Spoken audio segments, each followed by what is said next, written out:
Thanks for tuning. I'm Ted King, and you're watching King Mighty King Media TV's the most dangerous combat sport in the world, American politics. And today we're going to be taking a look at this new bill that they introduced today.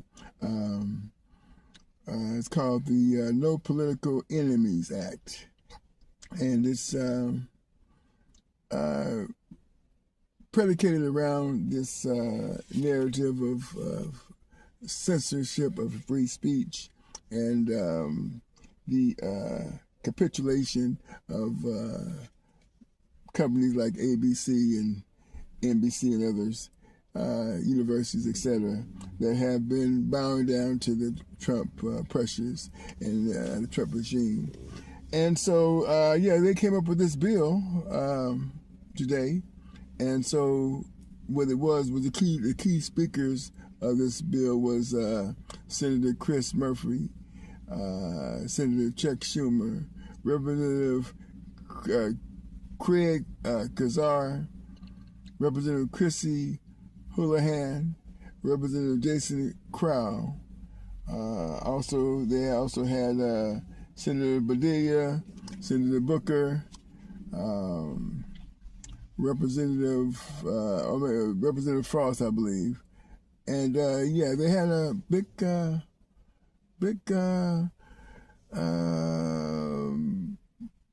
presentation of this new bill coming out.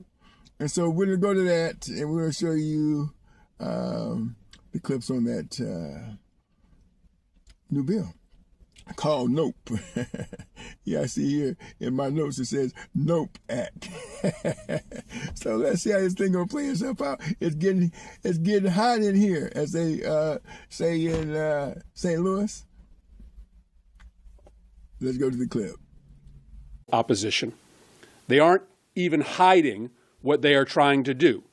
President Trump himself has publicly threatened to arrest members of the Soros family simply for funding groups that oppose his agenda. Laura Loomer, maybe the most influential outside advisor to the White House, called on Trump to be a dictator and lock up and silence his political enemies. And last night, they showed us exactly how serious they are. Trump's FCC forced a major network to pull a loud Trump critic, Jimmy Kimmel, off the air, essentially saying that any media actor that doesn't say what Trump wants them to say about Charlie Kirk or Trump's policies is going to be silenced. That's censorship. That's state speech control. That's not America. Trump is making it 100% clear that he is going to ramp up his efforts to use the power of the federal government to harass and punish his critics, not because they're supporters of political violence, they are not, but because they have the audacity to openly oppose his policies. This is a standard format for every budding despot. That's why we are going to be introducing, in both the Senate and the House, the No Political Enemies Act. This is legislation that makes sure that the law is on the side of free speech and the right to dissent. Now, I wish this legislation weren't necessary, but it is now. Donald Trump right now is instructing his Department of Justice to go on the hunt for his political enemies. Attorney General Bondi has made it clear she is going to arrest people just for speech that she doesn't or the president doesn't agree with. That is bone-chilling. So we need to build new protections in court when a political opponent of the president is targeted by Trump's DOJ or his regulatory regime, simply for political speech. And so the No Political Enemies Act creates a specific defense for those that are being targeted for political reasons. It builds real consequences for government officials when they use the power of the government to target speech that is protected by the First Amendment. And it gives an ability to recover attorney's fees when someone is the subject of government harassment. This is a decision moment for the country. Conservatives who say that they support democracy and free speech need to speak up right now. Our Republican colleagues need to put the health of our democracy before loyalty to their leader. And this legislation, supported by a wide cross-section of free speech advocates and groups all across the country, is a tool for us to rally around. Again, I thank my colleagues for being here to step up and rise to this moment and support this vital legislation. And with that, I'm going to introduce Senator Schumer. Thank you. And let me thank Senator Murphy for his great leadership and all my colleagues for being here today. First, let's be very clear. Political violence has no place in America. But let's also be clear. The Trump administration campaign of threats against civil society and free speech, this is an assault on everything this country has stood for since the Constitution's been signed. One of the great hallmarks of our country is free speech, whether you agree or disagree. And this administration is trying to snuff it out. They don't want people to even speak when they don't like what they say. That is the road to autocracy. The U.S. was built on the right to free speech, and some of us might not even agree with the expansive definitions that some of the courts have done on things like Citizens United. But it's a hallmark of America. It's a hallmark of America. And the right to organize, to advocate, to petition your government, those words, no matter what the views are. That's the beating heart of our democracy. And there's an assault on democracy coming out of the White House and their allies. And we see more evidence of it every day. Those who break the law, of course, resort to any source of violence, got to be prosecuted to the fullest extent of the law. But using the tragic death of Charlie Kirk as an excuse to supercharge a political witch hunt against critics is abhorrent, obnoxious, and as un-American as it gets. What happened to Charlie Kirk is, of course, abhorrent, and even more chilling is that we know all too well it wasn't an isolated incident. But it's repulsive that the Trump administration is perversely using this awful death as a predicate to supercharge their long-standing campaign against political opponents. How low can they go? Every day you wonder, and they go even lower. And this is, unfortunately, a very, very glaring example of just that. It's not a new campaign. They've been engaged in an ever-escalating campaign to use the mighty power of the federal government to attack civil society. Whether it's Jimmy Kimmel, civil society organizations, or the Trump administration's perceived political enemies, its crusade is unending. And this is one of the saddest parts of all, because of congressional Republicans' obeisance to Trump, it's unchecked, because they are scared to stand up to Trump. Where are they? Where are our Republican colleagues in denouncing this stuff? We don't hear from them. But Democrats will not stand by. We will fight these abuses in the courts, in the court of public opinion, in Congress. So that's why I'm proud to stand with all of my colleagues here today to announce the No Political Enemies Act, legislation to stop the government from being used as a political weapon.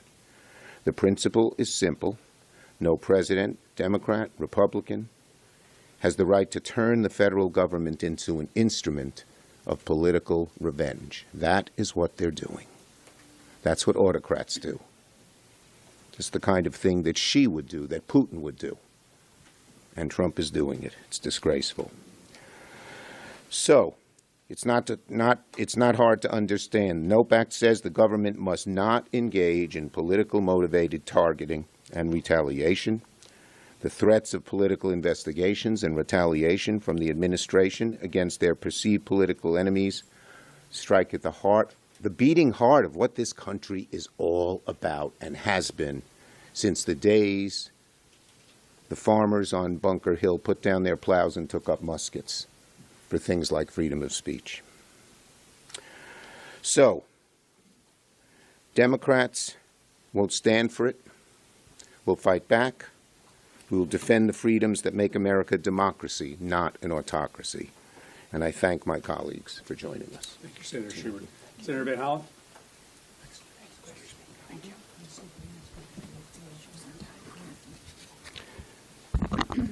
I want to start by thanking Senator Murphy my fellow senators and fellow House members for advancing this initiative to protect First Amendment rights in the United States of America. We shouldn't have to be here today. The First Amendment is crystal clear. The government may not use its power to squash political dissent. That is textbook First Amendment. But that is what President Trump has been doing since the beginning of his administration, and now they've announced their intention to dramatically step up that effort.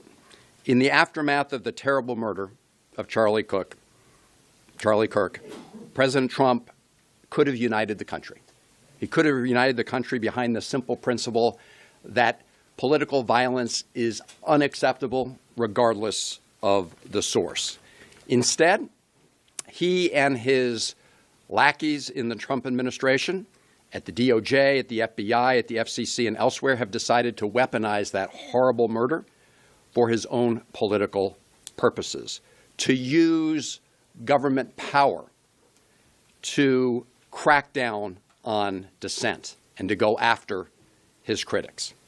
This is not new for this administration. Donald Trump claimed to be a champion of the First Amendment at the same time he was locking up students for exercising it, and the Trump administration has been going after universities and law firms and media outlets for political purposes, targeting them for political reasons.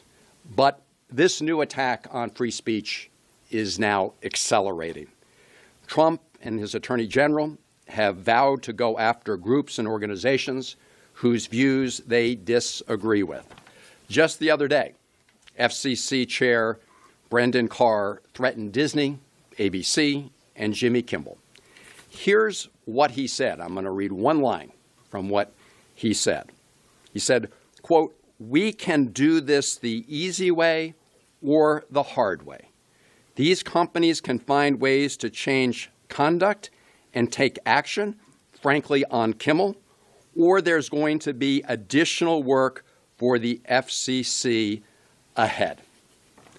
That is a textbook example of violation of the First Amendment, using government power, abusing government power. The FCC chair essentially threatening to use his power over licenses and mergers to pressure companies to fire Kimmel. Shamefully, ABC fell in line. They capitulated. They didn't have to, but they did. This legislation that Senator Murphy and the rest of us are introducing, and today's the framework, but the bill will follow, will strengthen the ability of individuals and organizations to protect themselves against this abuse of government power and deter government officials from engaging in that effort to go after it. That's why we need to pass this legislation. We have to stand with those who stand up against illegal bullying by Donald Trump and his administration, because bullies, they try to pick people and organizations off one by one until there's no one left to stand up for anybody else. And those who capitulate and those who appease that effort simply put the rest of us and our rights at risk. That's how dictators, that's how kings, that's how authoritarians rule. The First Amendment was established out of the bitter experience of individuals being locked up by King George I, King George II, and King George III, simply for criticizing those kings. We fought a revolution in this country over that, and we're not going back. As I said at the beginning, we shouldn't have to be here, but we will not be silenced, and we must protect the First Amendment and political dissent. That's what this bill, that's what this initiative will do. And I thank my colleagues. Representative Crow.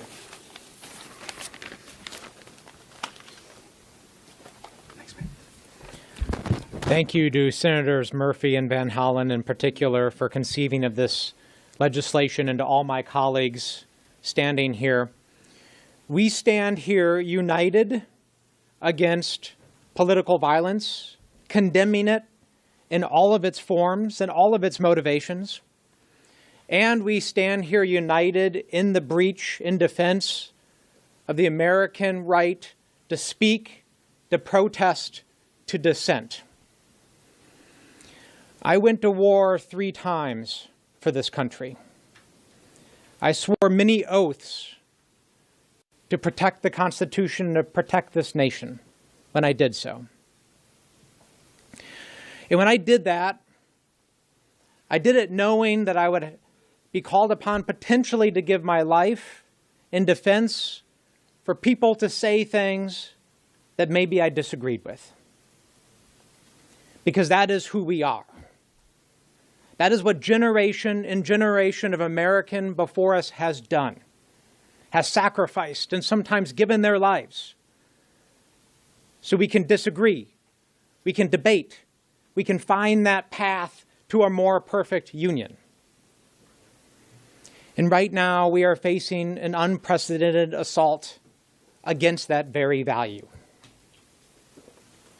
What is more American than the ability to stand up and question authority? The ability to stand up and debate and to speak. The reason why that's so fundamental is that none of us have a monopoly on getting it right all the time. I don't. Democrats don't. Republicans don't. Nobody gets it right all of the time. The beauty in our system is that we can have that push and pull. People can speak up and be protected in doing that.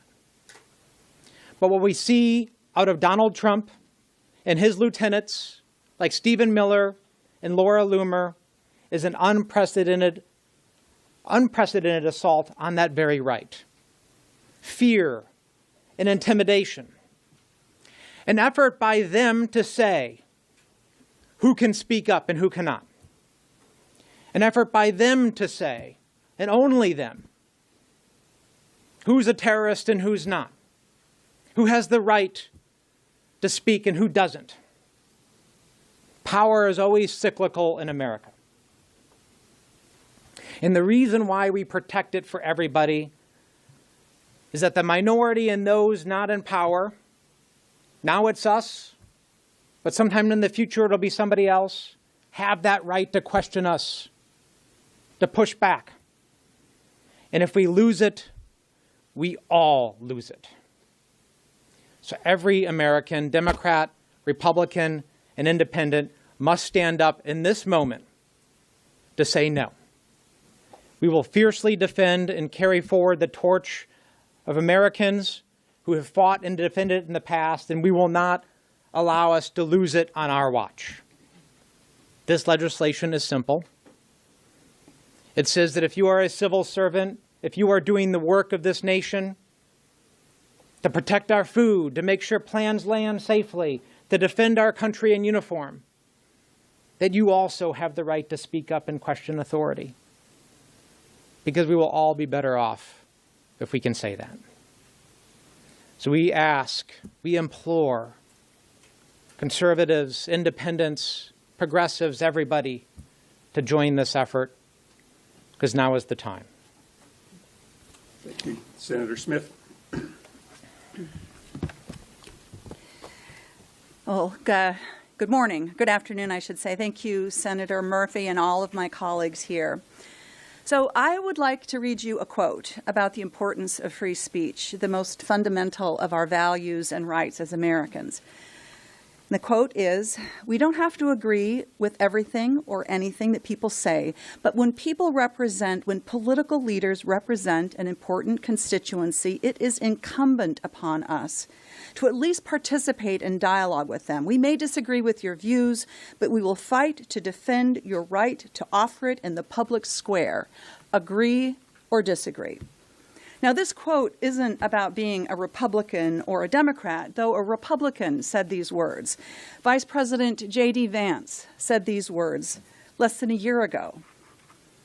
But any of us could have made them, could have said the same thing, because they express that most American of values, that in this country, we can say whatever we think, whatever we believe, and we don't have to worry about the high and mighty leader that we may offend.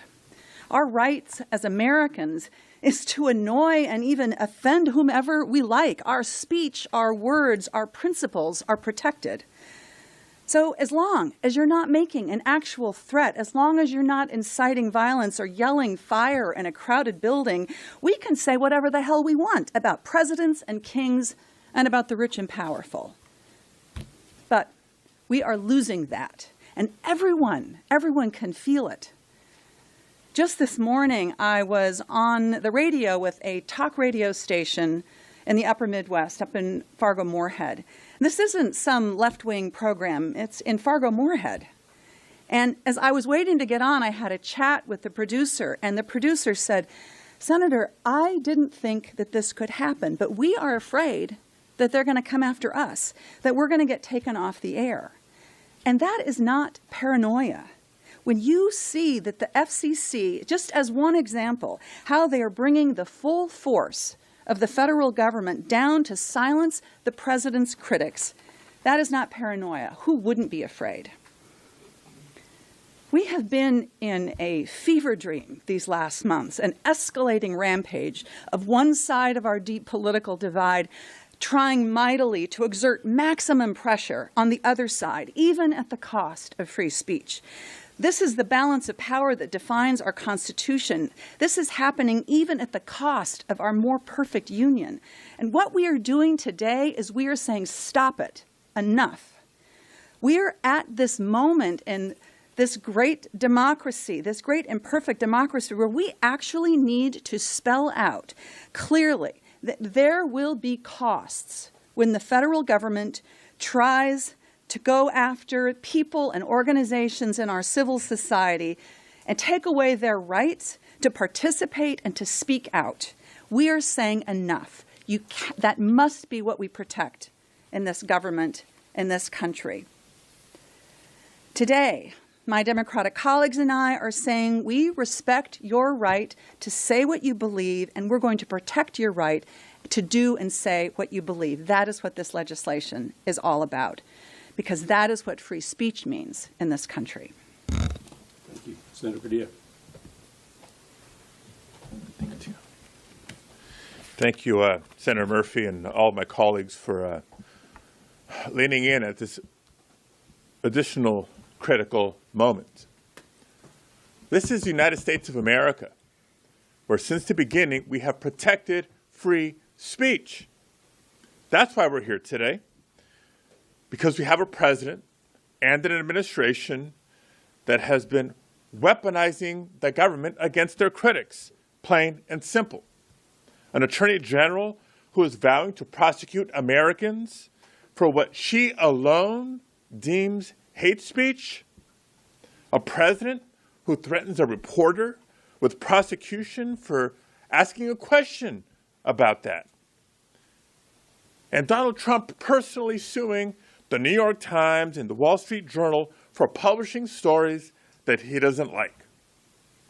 And just last night, ABC announcing they're pulling down Jimmy Kimmel's show following the pressure from the chairman of the FCC. Now, what happened to Jimmy Kimmel last night, and Stephen Colbert for that matter, isn't just about one comedian or one television personality or any one network. It's about whether we as Americans still have the freedom to laugh at those in power, to question authority, and to tell the truth without fear of retribution. Now, history shows us that when leaders start silencing entertainers and journalists and critics, it's not because they're strong, it's because they're weak. So we have to ask, what is this administration afraid of? They're afraid of accountability, plain and simple. They're afraid of being questioned and their record being held up to the light. Because when the record is exposed on health care, on the economy, on corruption, they know the American people won't stand for it. And so make no mistake, they are looking for excuses to crack down on dissent. I'm proud to represent California, and California knows these efforts far too well. We've seen Trump respond to overwhelmingly peaceful protests in Southern California to federalize and send in National Guard troops and then deploy the Marines into an American city. We see it today as Donald Trump is trying to extort UCLA and other universities for not following in line with his agenda. And I experienced it personally when I had the audacity to ask a question at a press conference with the Secretary of Homeland Security and was thrown to the ground and handcuffed. So today, it's no surprise that the Trump administration is using the horrific assassination of Charlie Kirk last week to justify its latest crackdown. And we have all denounced that assassination. We have all denounced political violence in all its forms anywhere in our country. Now, you could disagree with just about everything he stood for, or agreed with him for that matter, but in the spirit of Charlie Kirk, he came to debate. And he was proud to say so. He came to debate and to exercise his right to free speech, no matter how controversial. So we're here to help protect that right for all Americans through legislation to prevent the President of the United States from punishing people for constitutionally protected speech. Because the day that we stop fighting for our rights is the day that we lose them. And we're not going to go quietly. Thank you, colleagues. Thank you, Senator Murphy. Thanks, Alex. Senator Booker. My mom talks a lot about this memory she had as a little girl in Detroit, Michigan, where she would be woken up in the middle of the night to help a black family or a black person take shelter in their basement apartment while they got them food and supplies to get them over to Canada.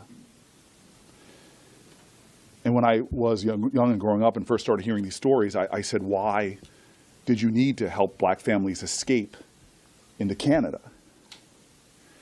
And my mom and my grandparents would tell me that it was because in their southern communities, they said something to someone that offended some authority, some social mores, and they faced vicious reprisals. So much so they'd have to give up their jobs and their families and flee the government and those that they were enabling who would terrorize and target those people. And it was so bad that they felt the only safety for these people was to get them out of America.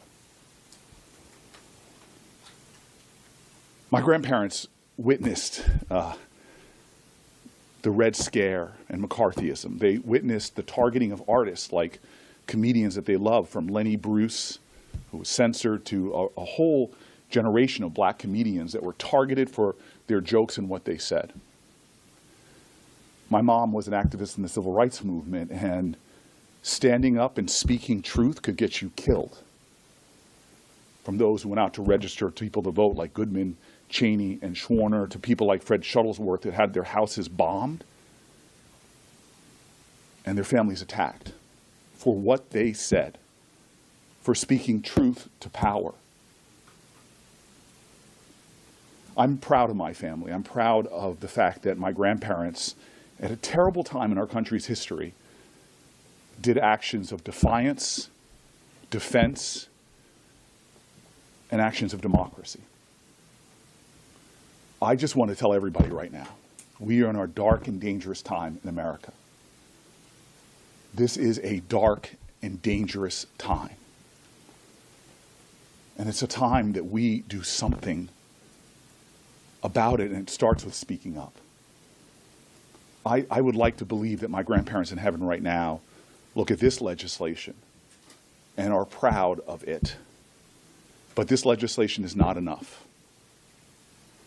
All of us right now have to begin to believe, what are we doing in defense of one of our most fundamental constitutional principles? Some of us have sworn an oath to defend our Constitution. It is under assault right now. I am telling you, if we at the people, not just folks who agree on some partisan spectrum, but all Americans stand up in defense of the right to speak your truth as you see it, if we do that, if we respond to these assaults on the First Amendment by locking arms, we won't just defend democracy. We will do what my grandparents and parents' generations did, said, and sang. We shall overcome this dark time. Thank you, Claire. Representative Sarr. Thank you, Senator Booker, for those powerful words in that story, and thank you, Senator Murphy, for bringing us together today. Let's just say it plain and simple. President Trump is abusing the vast powers of the federal government to shut down people who dare disagree with him. From universities to law firms to nonprofits to journalists, Trump is abusing his power and violating the First Amendment daily to punish anyone who does not line up behind his agenda. That would be wrong no matter which party did it, no matter who the president was. So I'm thankful to my colleagues who are putting together this legislation to protect churches and nonprofits, newspapers, magazines, colleges, workers, students from any president who tries to target his political opponents, shred our Constitution, and disgrace our values in the process. We are in the biggest free speech crisis this country has faced since the McCarthy era.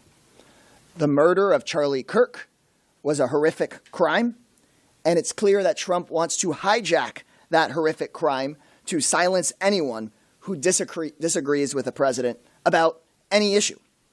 While Mr. Kirk's tragic murder is new, Trump's desire to shut down all opposition is not. From the beginning of his administration, Trump has tried to go after anyone who dares question him. And as we saw last night, far too many billionaires and corporate-owned media companies are bending the knee. Disney and ABC, Paramount and CBS, the Washington Post editorial board, Facebook. Let's be clear. The ultra-wealthy men who run these companies are making a choice. David Ellison, Mark Zuckerberg, Jeff Bezos, Bob Iger. These men are enriching themselves, auctioning off the United States' First Amendment to a wannabe tyrant. We have to ask ourselves that if Watergate happened today, would our biggest news outlets be allowed to run the story? Or would a billionaire owner decide that crossing the administration just isn't worth it for his bottom line? If you're watching at home, please know this is not just about the rights of a TV host or a big university. Trump and his billionaire buddies want to silence dissent so that they can run the country for their own benefit. First, it might have been they came after students and professors. Next, it's media companies and journalists. After that, it's churches and nonprofits. After that, it's you. It's all of us. Remember that Donald Trump did not turn against Jimmy Kimmel because of anything he said this week. He turned against Jimmy Kimmel when 8 years ago, Mr. Kimmel spoke up about stopping Trump and Trump trying to take away the Affordable Care Act from millions of Americans. That's what's at stake in this moment. The ability of the American people to speak out against the billionaire takeover of our government and be heard. Thank you. Representative Lynn. Thank you. Thank you, Senator, and thank you, Representative Crow, for bringing us all together today to show the American people that we stand shoulder to shoulder and in a large group and in a united way to protect our First Amendment rights. The Constitution is not a buffet. You don't get to pick and choose what you like and ignore the rest. The Constitution is absolute. It is binding, and it is our sworn duty to protect and defend it, all of it. We didn't use the tragic murders of Melissa and Mark Hortman to rip apart the Second Amendment in June. And we cannot and we should not use the murder of Charlie Kirk to rip apart the First Amendment in September. We must restrain ourselves collectively, all of us, from twisting tragedy into an excuse to punish our political enemies, to muzzle the press, to silence dissent, or to pressure schools and businesses and the military into purging voices that we might not like. That's not justice, and that's certainly not freedom. To be honest, that's tyranny. So I want to take a moment to speak to my colleagues in Congress. Yesterday was National Constitution Day, and Rep. Goodlander and I spent some time passing out hundreds of constitutions, copies of the Constitution, to our colleagues, reminding our colleagues that it is National Constitution Day and that we swore an oath, not to a party and not to a president, but to that Constitution, to that document, and to the people that we serve, even those who oppose us and even those who dislike us. And if we collectively keep smashing the foundations of this, our democracy, for short-term political gain, there won't be anything left for all of us to stand on. I know that a lot of people are out there actively cheering on this administration's attack on the liberal organizations, the strategy to silence and punish them. And that's your prerogative. That's your right. That's your freedom. Although I do think, as those before me have mentioned, that targeting or curtailing free speech is and always will be the wrong choice over the long run. And you will be on the wrong side of history for supporting this campaign. So to my colleagues, I implore you to stop now with the silencing, to stop now with the dividing, to please stop with the destruction, because the cost is far too high for all of us. Benjamin Franklin, a famous American, a famous Pennsylvanian, and a famous Philadelphian, wrote that freedom of speech is a principal pillar of a free government. When this support is taken away from us, the constitution of a free society is dissolved and tyranny is erected in its ruins. So for 250 years, we've held strong in the face of this tyranny, and we must, for the next 250 years, hold strong too, because we all know this American experience is worth the effort. Thank you for the opportunity to speak. Thanks, Chris. Representative Frost. Good afternoon. My name is Maxwell Alejandro Frost. I proudly represent my hometown of Central Florida here in the United States Congress. I want to thank Senator Chris Murphy and Congressman Jason Crow for their leadership on this important legislation to fight back against the Trump administration's attacks on the most fundamental freedom that we have as Americans, the freedom to speak, to dissent, and to criticize our government without fear. We should all be very fearful and scared of what we're seeing happening in this country right now. This administration is scaring people into silence, ridiculing reporters and blocking them from the White House, suing and extorting settlements from the media, threatening ABC over Kimmel, taking funding from nonprofits, intimidating businesses who cave to their demands. We need to be asking what will be left of this nation when the Trump administration is finished. And this isn't even about left versus right. It's about, and it's not even about silencing certain political leaning. We've seen even right-wing news mainstream media outlets that are too scared to even question him at the most basic parts. This is about silencing criticism of Donald Trump, who believes that he's a king. Donald Trump doesn't want a democracy. He wants a throne, and his cronies are clearing the way. The president and his lapdogs here in the United States Congress, the vice president, the FCC chair, the attorney general, secretary of state, and congressional Republicans are implementing a dangerous agenda to punish their opposition. Fascism is not on the way, it is here.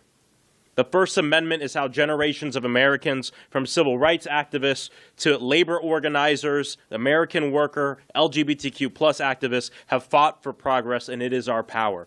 And I say this as someone who has protested on the streets of my district, has been tear gas, mace, arrested, and jailed in the jail I now represent in Congress. So this is very personal to me. We cannot let the fear of speaking out become normal. We cannot allow truth-telling become a crime, and we cannot let them silence us. The NOPE Act is about strengthening the laws that protect the people from an administration that fears truth and fears democracy. An administration that wants to divide our nation, divide the working class, to distract from the fact that they're doing everything they can to enrich billionaires and to enrich mega corporations. That's exactly what happened with Jimmy Kimmel last night. The Oversight Committee will have more to say about this, what happened last night. But look no further than the fact that Sinclair is in the middle of an acquisition that the FCC has to approve. All of this ties back to money and people enriching themselves and bending the knee to Donald Trump to make it happen. This bill will give us another tool to fight back. And while congressional Republicans lie down and do nothing and enable this, Democrats will be advancing this bill, launching investigations, sending subpoenas to expose the ever-mounting corruption.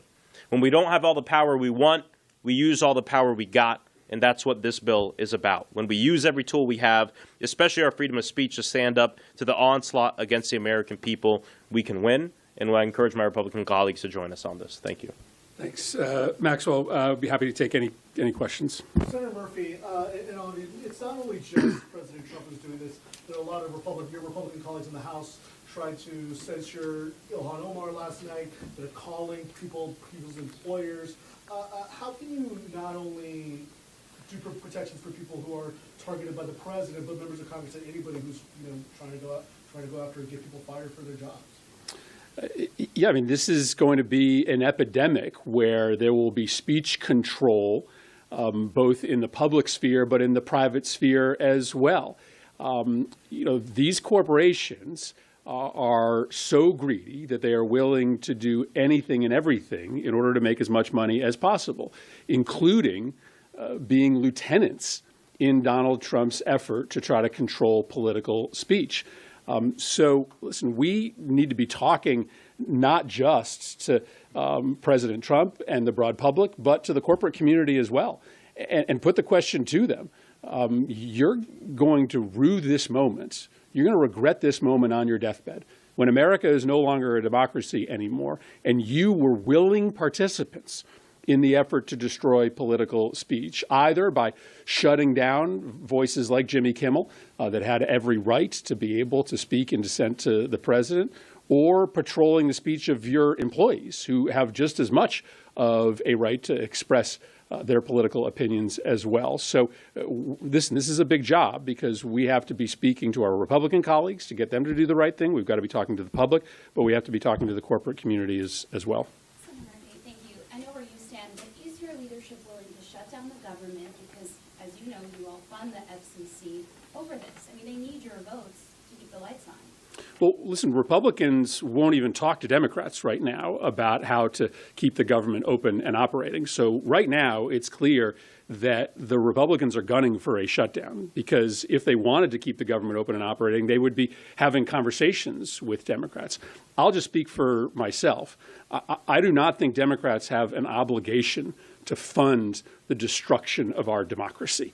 And so, of course, for me, I am going to require that there be at least some modicum of protections for democracy in any budget that we pass. Obviously, why would we write a budget that the president isn't even committed to implementing?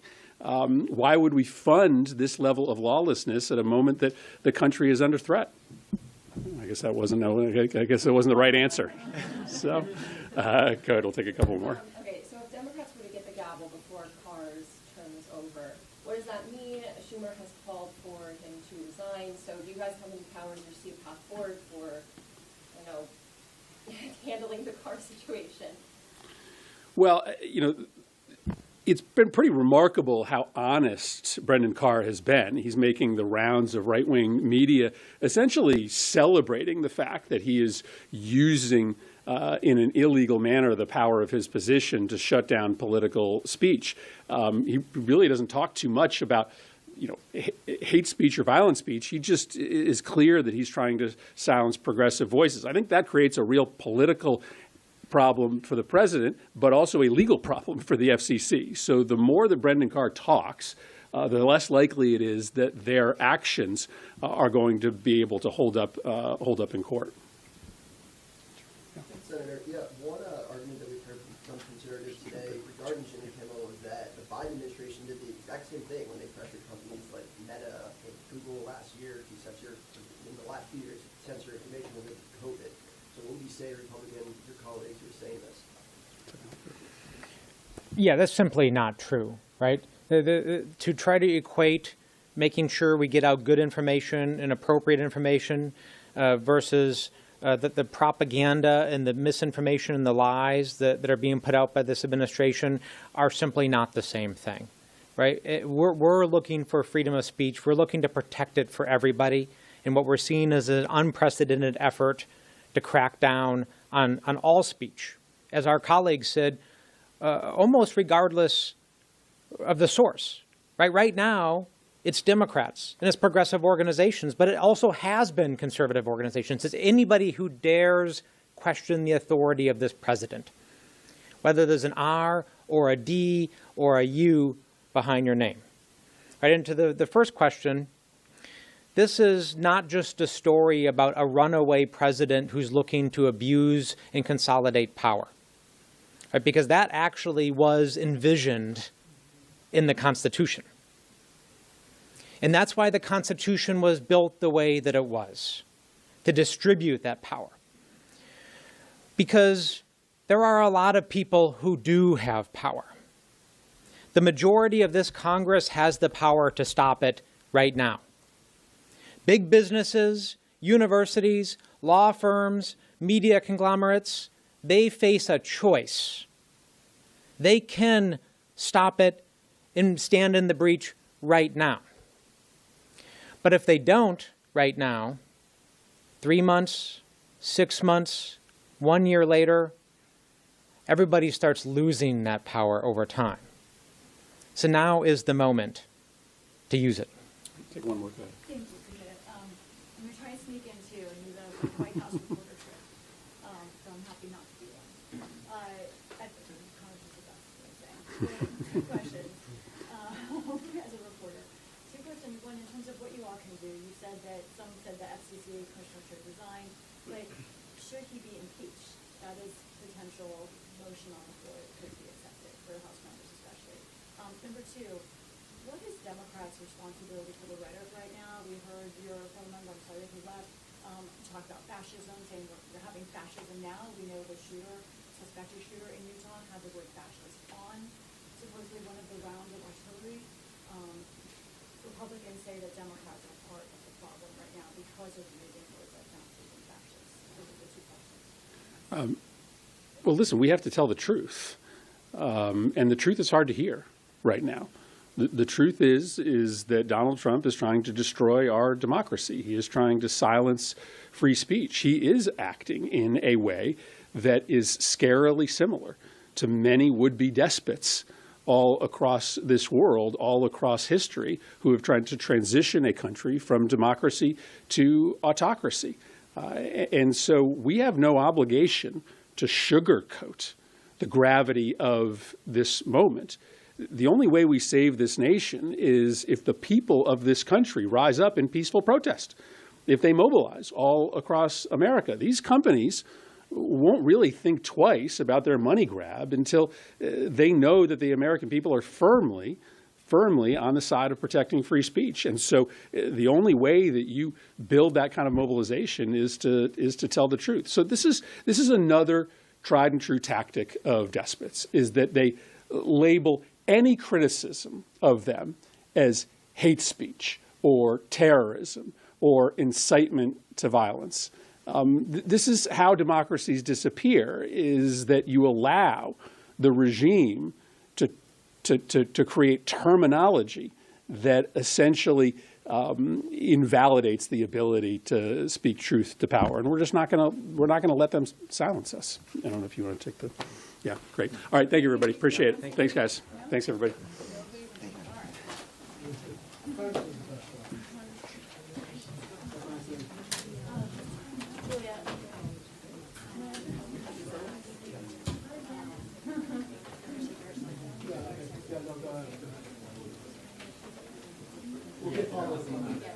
Yes, please, right? Oh, do you mind just carrying this? How are you?